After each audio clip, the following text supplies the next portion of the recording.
Kikundi cha wanawake cha Utange One kutoka eneo la Shanzu Kisauni kimeeleza kuunga mkono kikamilifu juhudi za maendeleo zinazotekelezwa na mbunge wa Kisauni Rashid Juma Bedzimba, huku akisema kuwa mbunge huyo ameendelea kuwa mstari wa mbele katika kushughulikia masuala yanayowagusa wananchi wa eneo hilo.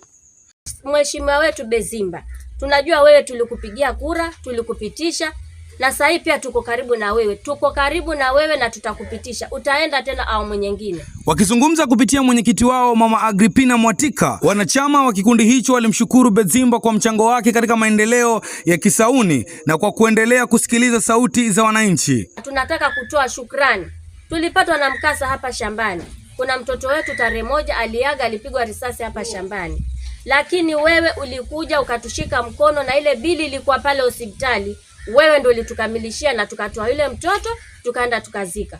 Kikundi hicho kilitaja tukio la mtoto wa miaka 14 aliyepigwa risasi mwanzoni mwa mwaka huu kama mojawapo ya matukio yaliyoonyesha kujitolea kwa mbunge huyo kwa wananchi. Kwa mujibu wao, Bedzimba alisimama na familia iliyoathirika na kufuatilia swala hilo kwa ukaribu, jambo lililowapa faraja wakazi wa eneo hilo. Tuko karibu wa mama 300 hapa ndani.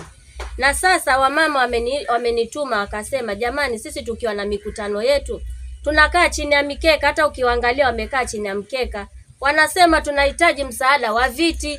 Aidha, wanawake hao wametoa ombi la kusaidiwa kupata viti vya kutumia katika mikutano yao. Walisema kwa sasa hukumbana na changamoto ya ukosefu wa viti vya kutosha kila wanapokutana kujadili masuala ya maendeleo na shughuli za kikundi, hali inayowatatiza katika utekelezaji wa mipango yao. Pia wameomba kujumuishwa katika vikosi kazi na mipango yote inayounga mkono maendeleo ya Kisauni chini ya uongozi wa Bedzimba. Walisema wako tayari kushiriki kikamilifu katika shughuli za maendeleo na wanaimani kuwa wataendelea kumuunga mkono mbunge huyo, wakitarajia kumpigia kura ili ahudumu kwa muhula wa pili.